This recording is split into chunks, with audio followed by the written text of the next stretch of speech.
February 19th, 1986.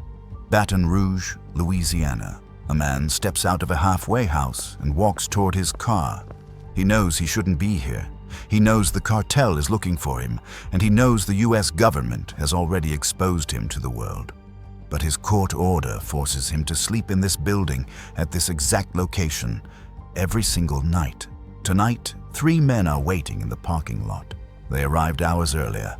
They were sent by the Medellín Cartel. The moment he reaches his car door, one of them raises a MAC-10. The shots echo in the cold air. The man collapses beside the vehicle, dead before he hits the ground. His name was Barry Seal. For years, he was the most valuable pilot in the Western Hemisphere, a smuggler for the cartel, an informant for the DEA, and an asset for the CIA. This is how his double life ended. July 16th, 1939. Baton Rouge, Louisiana. Adler Berriman Seal is born into a middle-class family. His father works as a candy wholesaler. The family is ordinary. The childhood is unremarkable. But Barry has one obsession: aircraft. At age 15, he begins flight training. By 16, he earns his student pilot certificate. By 17, he has his private license. His instructors notice something unusual. He doesn't just learn to fly. He understands the physics instinctively. He can feel what the plane needs before the instruments tell him. Most teenagers his age are thinking about college. Barry is thinking about altitude, fuel efficiency, and navigation. By 1962, he's working for Trans World Airlines. He's 23 years old. He's one of the youngest command pilots in the airline's history. He's certified to fly Boeing 707s on international routes. He's making good money. He has a family. He has a future. But he also has something else: a tolerance for risk that most pilots don't have. Throughout the 1960s, Seal flies commercial routes during the day. At night, he takes side jobs, small cargo runs, deliveries that don't ask questions. By 1972, he's moving weapons to anti-Castro groups in Mexico. The FBI catches him trying to smuggle plastic explosives across the border. He's arrested but never convicted. The evidence doesn't hold, but TWA fires him immediately. His commercial aviation career is over.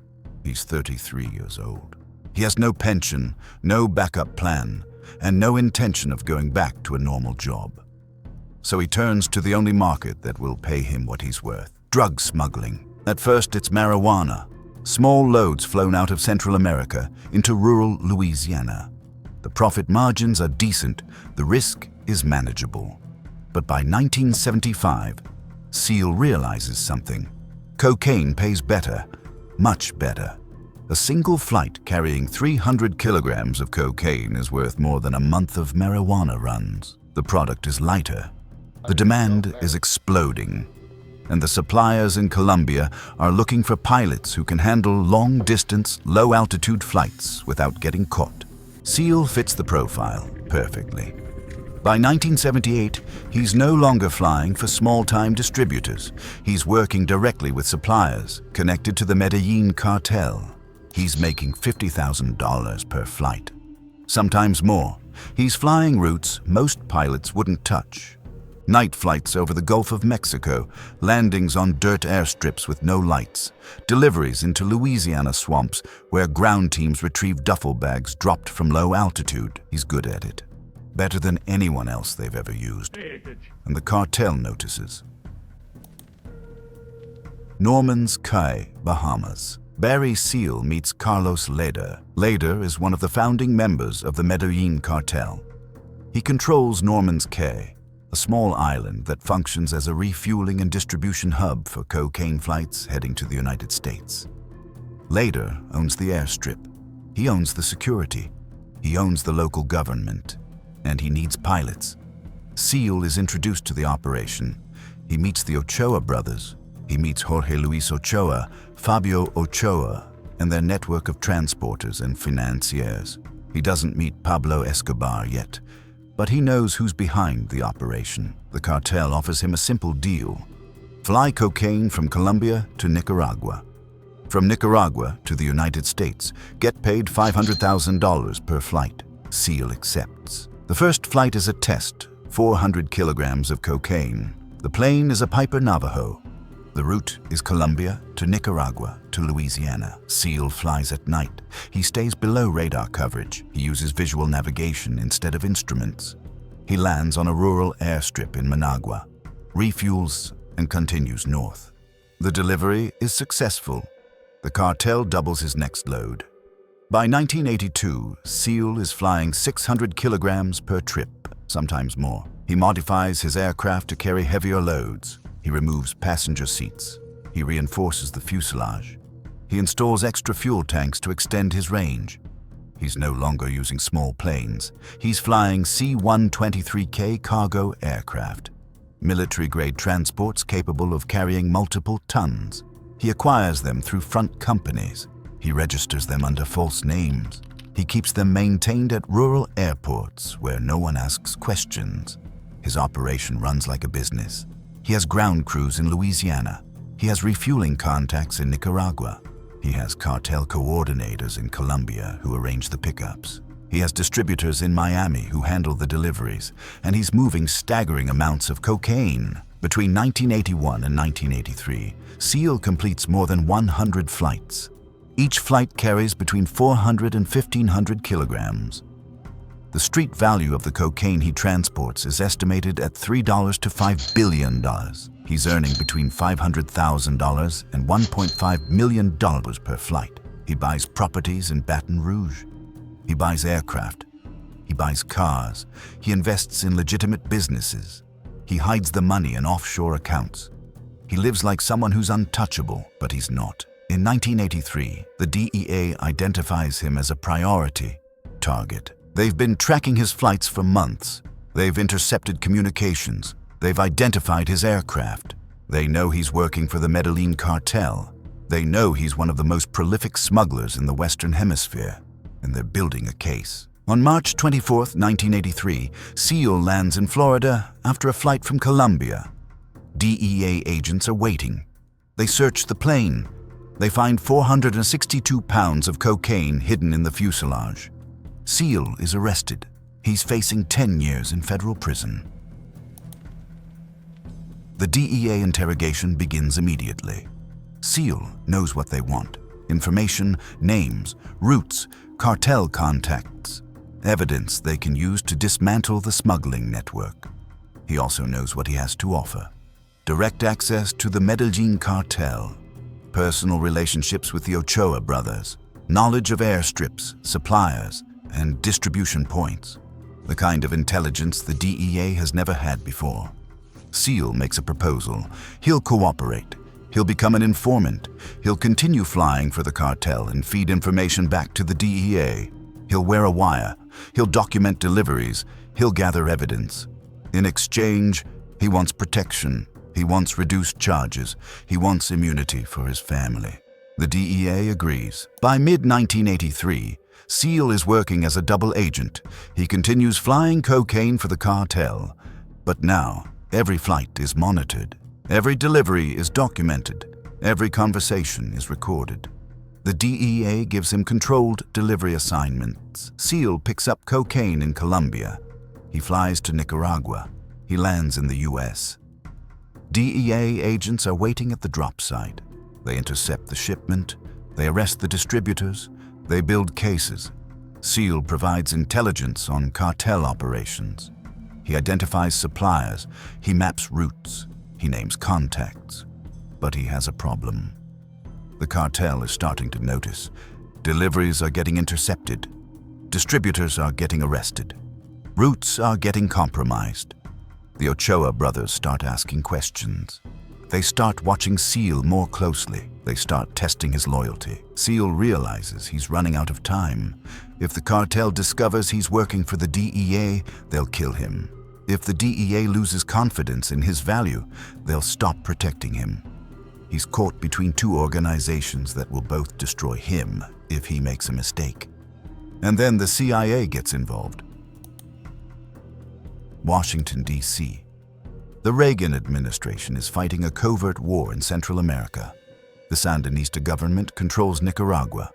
The CIA is funding and training the Contras, a rebel group attempting to overthrow the Sandinistas. But there's a problem. Congress has passed the Boland Amendment, which restricts direct CIA funding for the Contras. The CIA needs alternative supply chains. They need pilots who can move weapons, equipment, and supplies into Nicaragua without leaving a paper trail. They need someone who already has experience flying covert routes in the region. They need Barry, SEAL. CIA operatives contact SEAL through DEA channels. They know he's flying cocaine through Nicaragua. They know he has access to Sandinista-controlled airstrips. They know he has cartel connections that can provide cover for intelligence operations. They offer him a deal. Continue your flights, but on return trips, carry intelligence. Document Sandinista military activity. Photograph government officials. Gather evidence of Sandinista involvement in drug trafficking. SEAL agrees. By late 1983, SEAL is flying missions aligned with CIA objectives. He's delivering weapons to Contra forces in Honduras. He's using Nicaraguan airstrips controlled by Sandinista officials who are being paid by the cartel. He's photographing military installations. He's documenting government corruption, and he's still flying cocaine north. The operation is based out of Mena, Arkansas. SEAL moves his aircraft to Mena Intermountain Regional Airport, a remote facility in the Ouachita Mountains. The airport is small. The local authorities don't ask questions. Federal agents protect the operation from local law enforcement. SEAL's planes are serviced at Mena. They're modified at Mena. They're loaded at Mena, and they return to Mena after every flight. The facility is more than a smuggling hub. It's a covert CIA logistics base. A 1996 CIA Inspector General's report later confirms that the agency used Mena for joint training operations and routine aviation services on CIA-owned aircraft. The report doesn't mention SEAL by name, but it doesn't deny his presence either. SEAL is now working for 3 organizations: the Medellín Cartel, the DEA, the CIA, and he's about to be destroyed by all of them. June 1984. CIA headquarters, Langley, Virginia. A plan is developed to document Sandinista involvement in drug trafficking. The CIA wants proof, hard evidence that can be used to justify further Contra funding. Evidence that can be presented to Congress, to the media, to the public. They decide to use Barry SEAL. The plan is simple. Install hidden cameras inside SEAL's C-123K cargo plane. Send him on a cocaine pickup in Nicaragua. Photograph everyone involved in the operation. Cartel leaders, Sandinista officials, military personnel, anyone who can be tied to the drug trade. The cameras are installed in the fuselage. They're motion activated. They're high resolution. They're designed to capture every detail. SEAL is briefed on the mission. He's told to act normal. Fly to Colombia, pick up the cocaine. Fly to Nicaragua, refuel, load the shipment, fly back to the United States, and let the cameras do the work. On June 25, 1984, SEAL lands at Los Brasiles airstrip in Nicaragua. He's met by cartel coordinators.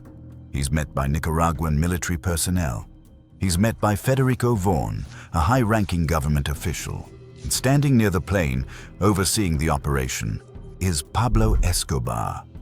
The cameras capture everything, the cocaine being loaded, the Sandinista uniforms, the cartel leaders, the government officials shaking hands with Escobar. SEAL returns to the United States. The film is developed, the images are reviewed. The CIA has exactly what it wanted. Proof. But instead of keeping the operation classified, someone in Washington makes a decision. Leak the photos to the press. On July 17, 1984, the Washington Times publishes a front-page story. The headline identifies Barry SEAL as a DEA informant. The article includes details of the sting operation. It describes his role as a covert operative. It names the Nicaraguan officials photographed with the cartel. SEAL's cover is blown. The Medellín Cartel reads the story. They realize Seal has been working for the DEA. They realize he set them up. They realize he's responsible for the exposure of their Nicaraguan operations. They put out a contract, $500,000 if he's killed, $1,000 if he's captured alive. Seal knows what's coming. He contacts his DEA handlers. He asks for relocation.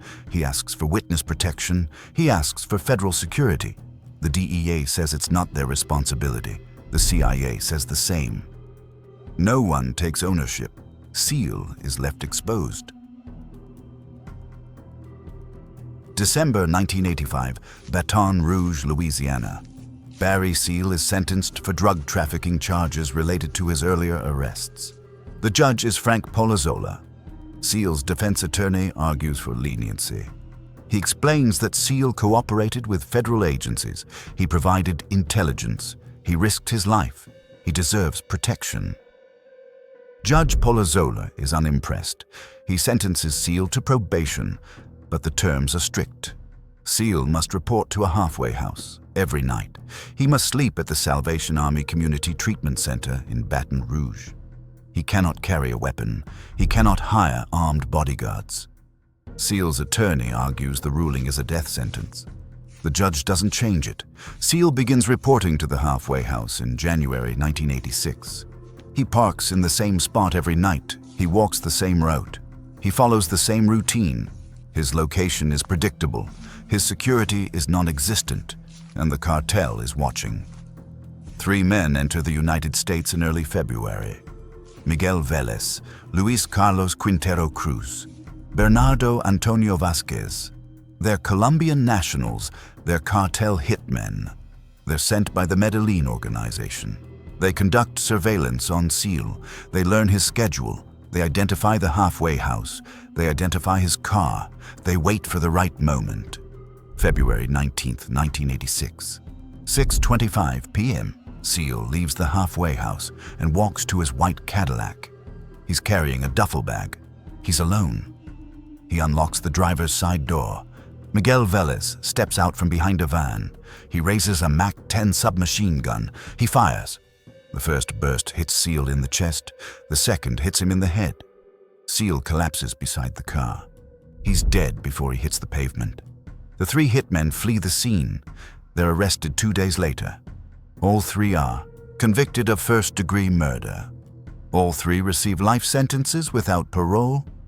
During their interrogation, they make statements about being directed by an anonymous contact. They describe someone who gave them Seal's location, someone who knew his schedule. The statements are investigated. The leads go nowhere. The case is closed. Barry Seal flew more cocaine into the United States than almost any other pilot in history. He moved an estimated 40 to 60 tons between 1981 and 1984. The street value was $3 to $5 billion. He earned millions. He worked for the Medellín Cartel. He worked for the DEA. He worked for the CIA. And he was killed because all 3 organizations failed to protect him. His death closed investigations into covert operations in Nicaragua. It closed investigations into CIA involvement in drug trafficking. It closed investigations into how billions of dollars in cocaine entered the United States while he was under federal supervision. In 1988, a Senate subcommittee investigated Seal's role in the Iran-Contra affair. Witnesses testified that Oliver North attended briefings on Seal's operations.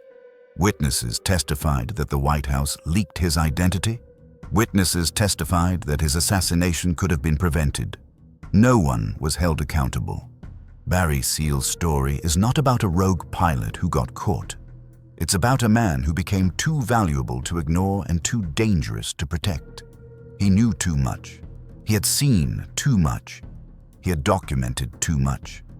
And in the end, the only way to silence him was to let him die.